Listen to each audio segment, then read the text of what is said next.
What is the one sentence a woman told you that has stayed with you? Either good or bad. You've gained weight and look at. That's not very attractive, said my thin wife 10 years ago, who has gained some weight since. I'm just waiting for the right moment.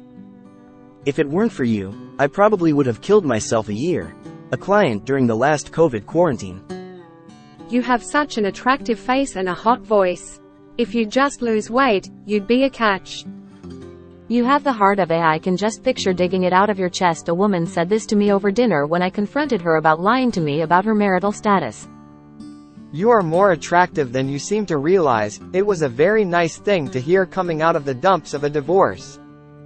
Stop crying and become the man of this. My mom, to 14-year-old me shortly after my dad passed away.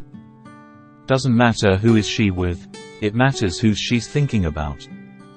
That's awesome. I hope that gave you a little self-esteem boost, and I hope you can now see your attractiveness. I am both for your loss and for those words from your mom. Men's happiness doesn't matter. It's their job to make women happy in life. My ex-wife. You seem super kind, fun, and are very attractive. Not sure why you put up with someone who treats you like that when there are plenty of women who will treat you way better, like you deserve. The stranger at the bar who pretty much sealed the deal on my decision to divorce my now ex-wife. Haha. My case manager when I was in rehab told me she didn't think I had what it takes to stay sober. She was right initially. I relapsed within a month of getting out. Been sober over 10 years now though, and sometimes I wish I could find her to show her where I'm at now. Maybe she truly didn't have faith in me. Or maybe she just recognized that I was someone who would hold on to that and want to prove her. Just wanted to add that she was wonderful and I admired her a lot.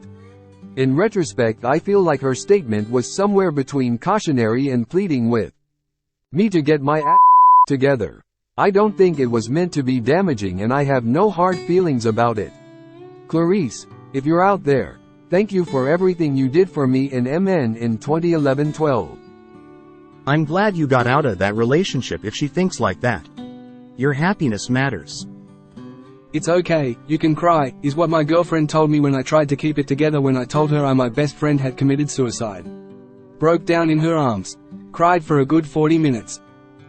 Congrats on the 10 years of sobriety. That sincerely made me smile today. I am glad those words stuck with you, and I am sure if she could see you now she would be pleasantly surprised.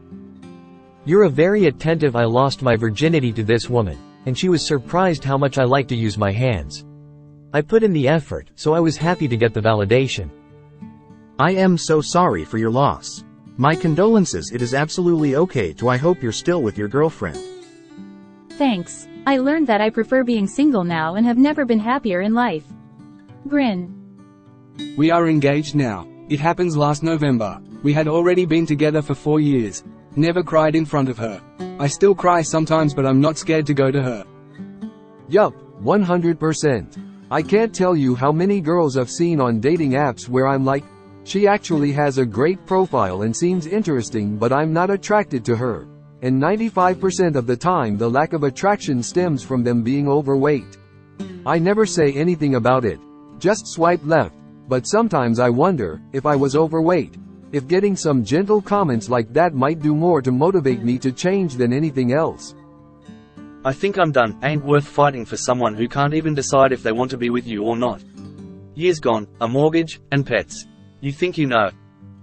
Congratulations. That's such an awesome feeling knowing you have someone there for you. Ex-wife. I didn't cheat. I didn't sleep with also ex-wife. Texting on a burner phone with boyfriend. No legal separation at the time and before she said the above. What follows below? Boyfriend asks basically, have you slept with someone else before? Ex-wife basically, I slept with this much younger guy while on business. My ex to my daughter, 8 years old at the time. As I was standing right there. Well, it's up to daddy whether mommy and daddy have never wanted to cause physical harm to a woman before, but that at that moment I could have. She lost custody a few years later. As someone with autism who has struggled my whole life, I care about you all. I have no doubt many more people could tell you the same thing. Respect. Wow. I hope that isn't something your daughter. Also, some parents are so selfish to say and do things that could have a lasting effect on their kids. Oh, she remembers. There's a lot of mom trauma with my kids. Therapy has done wonders. You will never get over me. I'll always be a part of you and you will never forget me. Watch me, you Come over, my parents aren't. Haha, really, but it's okay, because I don't expect clients to express their gratitude. Typically when they get better, they disappear. Very, very few ever take a moment to say in a great while I'll get an email or even a thank you card, but it's very hey, we don't get into this biz for glory and accolades, not for gratitude or pats on the back. We do it to help. Therapy's goal is helping people stand on their own 2 feet again, or for the first time, without like I joke with my doctor. Thanks doc. I hope I don't see you again for a long. He gets what I know, it's sort of like the end Mary Poppins. Her parrot umbrella says asterisk. That's gratitude for you. They didn't even say goodbye. They think more of their father than they do of as it should. People start healing on their own. They go back to living their lives. Back to work. Back to love and family. Back to making plans and thinking about living again. Instead of being stuck in the sadness or trauma they were trapped in for. So in most cases, they just stop coming. They call or write and say, hey doc, I'm going to take a break from sessions for a while. I'm feeling better, I think I can take it. From or they just start skipping their appointments, and after 2 skips, I remove them from the roster. And that's the last I hear from. Don't need us as it should you for your gratitude. Your kindness humbles me less than 3. While I am still not sure how attractive I am or am not, that whole eye of the beholder thing, it definitely did give me a shot in the arm. Said about me, not to me. But basically a few feet away. At least he's not as creepy as Tim. Tim was just the guy whose former job I held at the time. I'd never had any personal interest in anyone there. Never made any untoward advances or been anything but friendly as far as I could tell, and that was enough to label me as creepy. Even before hearing that, but especially since then, I've never been able to shake the underlying assumption that I'm just inherently creepy as a person. Everything else I do or say, no matter how positive, is against that baseline. The first time I got called cute, like it wasn't even to me but it was LK me. Like me and this girl had hung out on the weekend and she was scrolling through pics of that weekend in class and this girl, who was a total baddie by the way, leaned in and said, oh, who's he? He's cute. At one of the pictures and it was a pic of me, eyes like, I'm cute brute. Congrats, I'm clean since 1992. It's a hard road. You have my admiration.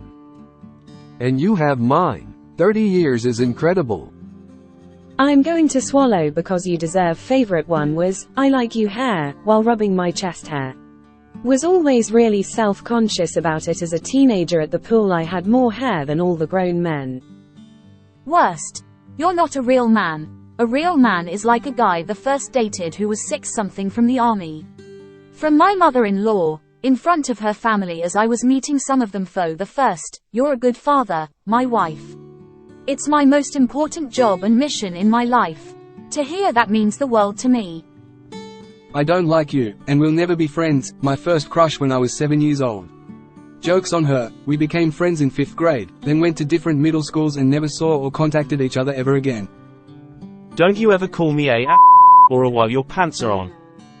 Emotional neglect of boys by single mothers is very real and is never talked about.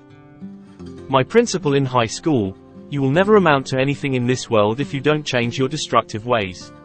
I had a gun in my backpack in my locker. I was going to shoot 4 guys that jumped me the week before on my walk home from school. I lived in a heavily populated gang area. I told the principal I needed a ride home from school for the rest of the year. She didn't ask why. Her husband came and picked me up every day for the rest of the year. Saved my life. Edit. I wasn't going to shoot other students at school. The people that jumped me were adults in their late 20s, early 30s.